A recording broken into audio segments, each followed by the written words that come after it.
So like trying to mix oil and water, most people assume that science and spirituality don't play well together, but it's not true. Einstein said that the most beautiful and profound emotion we can experience is the sensation of the mystical. He said it's the source of all true science. Today I want to tell you about research with the classic psychedelic psilocybin that's showing that under supported conditions, psilocybin can occasion mystical type experiences associated with enduring positive changes in attitudes, mood, and behavior. The results are fascinating in their own right, have implications for medical therapeutics and implications as well for the nature of consciousness and ethics and altruism. So by way of background, I've been conducting research on mood-altering drugs for the past 40 years. About 20 years ago, I started a meditation practice that profoundly shifted my worldview and got me very curious about the nature of spiritual experience.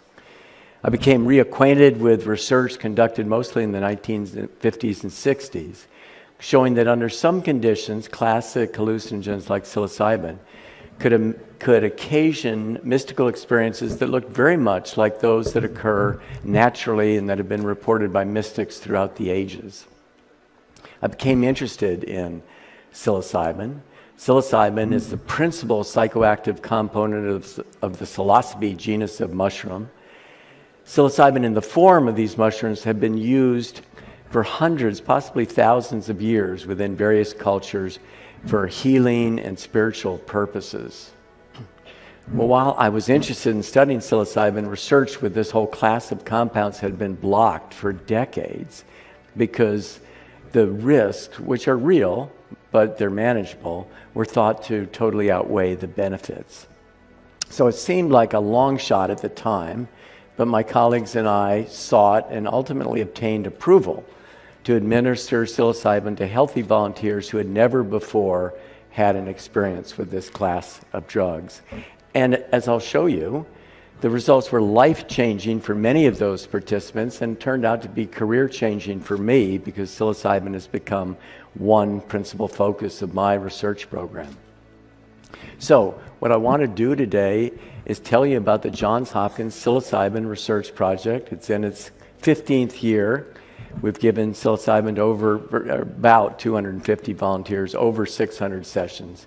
I'm going to tell you about psilocybin studies in healthy volunteers, in cancer patients, smokers, long-term meditators, and end with some conclusions.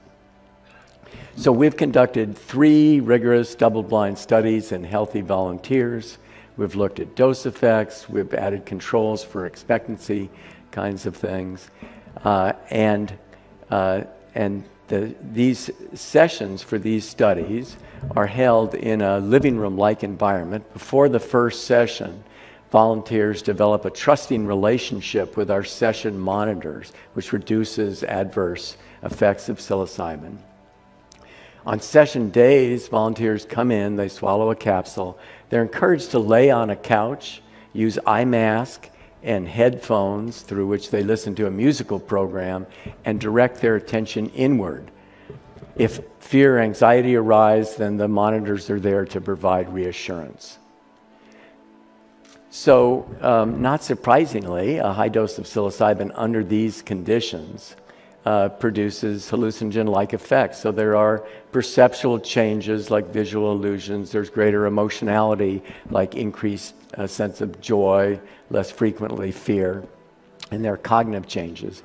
But to me, the most interesting effect was that in most volunteers studied, psilocybin produced great increases in questionnaires that had been specifically designed to measure naturally occurring mystical experiences. These experiences are characterized by a sense of unity, a feeling that all people and things are connected, accompanied by a sense of sacredness, a sense of positive mood, love, joy, and a deeply felt sense of encountering ultimate reality. These experiences are felt to be more real and more true than everyday waking consciousness. Now, psilocybin is a relatively short-acting drug, so by the end of the session day, these effects are gone. But vivid memories for these salient experiences endure. In one study, we had volunteers return a month after each session to complete some questionnaires. 80% of the volunteers in that study, after having 1 or 2 high doses of psilocybin, reported that the experience was among the 5 most personally meaningful and spiritually significant experiences of their lives. In fact, about 50% said it was the single most personally and spiritually significant experience of their life, comparing it, for instance, to the birth of a firstborn child or death of a parent. These are stunning and remarkable findings. Long-term follow-up of these kinds of effects shows that they're sustained, these positive effects are sustained for at least a year and probably longer.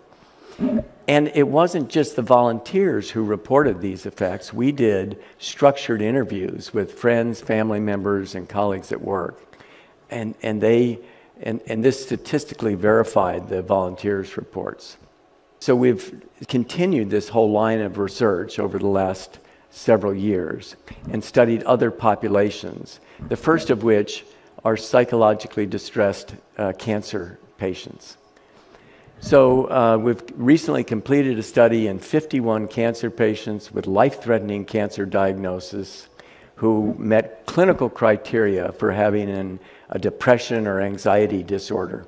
These volunteers were randomly assigned to receive either a low dose or a high dose of psilocybin under double-blind conditions. Now, these results are still preliminary, but they're very promising.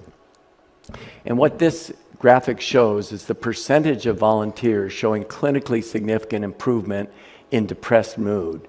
The orange bar shows that 92% of those people who received the high dose of psilocybin 5 weeks after the session were reporting or were showing clinically significant improvements, much greater than the green bar that shows the effects after the low dose of psilocybin. The blue bar shows that the effects of this high dose of psilocybin are sustained out to 6 months. So about 80% are continuing to show clinically significant improvement. And in fact, in 70% of these, the symptoms have remitted to the normal range. We're showing similar effects for anxiety. These effects are really quite remarkable. What we're showing here is a single exposure to a substance producing substantial and enduring antidepressant and anxiolytic effects. Such an effect actually is unprecedented within the field of psychiatry. Another population we've looked at are cigarette smokers seeking abstinence. These are long-term smokers, multiple failed quit attempts. In our first pilot study, 15 volunteers, we integrated a cognitive behavior therapy for smoking cessation with our supported psilocybin intervention. In this study, volunteers had up to 3 psilocybin sessions. The first session corresponded with their target quit date. And this graphic shows urinary cotinine, which is the major metabolite of nicotine, over the course of the study. You can see in the first 5 weeks, volunteers are showing high levels of cotinine, and that's consistent with the fact that this is the period where they're learning the cognitive approach to smoking cessation. It's prior to their quit date. Then we hit that target quit date, urinary cotinine falls dramatically, remains down. At 6 months, we have 80% abstinence rates. So like the cancer data, these data are remarkable because 6-month smoking cessation rates generally run in the order of 15 to about 30%. So we're now proceeding with controlled clinical trials. Another population I want to talk about are long-term meditators. So I've come to think of meditation and psilocybin as being complementary processes for investigation of the nature of mind. And in fact, neuroimaging studies show that they both produce similar changes in brain regions related to a sense of self. Well, if meditation represents the tried and true course for investigation of the nature of mind, then psilocybin surely represents the crash course. And in this case, we're interested in whether long-term meditators are showing beneficial or perhaps detrimental effects of psilocybin exposure. Again, the data are preliminary, but I can share that most long-term meditators find these experiences to be remarkably insightful, and they report beneficial effects to both their sitting and their non-sitting awareness practices, although none would claim that psilocybin is a substitute for meditation, which results in much more stable day-to-day awareness. So stepping back, the basic finding here is that psilocybin, under these supported conditions, can occasion, in most people studied, mystical type experiences having positive long-term changes in attitudes, mood, and behavior. I want to conclude with 3 implications. The first is scientific. This is a really interesting effect. And the fact that we can show it reliably, dose-dependently, means that we can now turn the tools of science to prospectively investigate the causes and consequences of these effects.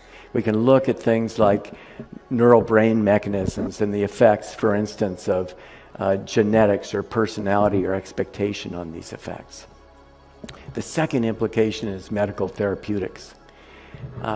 Our data with cancer patients are being used by 2 private sector organizations now, the Hefter Research Institute and the Usona Institute, to ask FDA whether we can now proceed with large-scale clinical trial with the goal of seeking approval of psilocybin for treatment of cancer-related end-of-life distress. And obviously, ultimately, end-of-life distress is not limited to just cancer. In terms of the smoking cessation, our work and studies from other laboratories suggest that there might be very substantial application of this approach to treatment of addictions and quite possibly other behaviorally based medical or psychiatric disorders. And there's a very recent preliminary data suggesting the possibility that psilocybin may have treatment or may have efficacy in treatment-resistant depression. But the final implication, and the one that's most interesting to me, is this. The fact that psilocybin can occasion most people studied mystical type experiences virtually identical to those that occur naturally suggests that such experiences are biologically normal. And it raises the question, why are we wired to have these salient, felt to be sacred experiences of encountering ultimate reality, of the interconnectedness of all people and all things, experiences that are arguably provide the very basis of our ethical and moral codes common to all the world's religions? Well, I think there's something about the mystical experience that relates intimately to the very nature of consciousness. Just reflect on the mysterious truth that if you direct your attention inward, you become aware that you're aware. An indisputable and profound inner knowing arises that we can all access individually and perhaps collectively. I think this inner knowing is at the core of our humanity. We recognize at some deep level that we're all in this together. And there's an impulse that arises for mutual caretaking. I further believe that investigation of this inner knowing through contemplative and other spiritual practices can give rise to profound worldview shifts of an uplifting kind, an awakening to a sense of freedom, peace, joy, and gratitude that most people simply find unimaginable.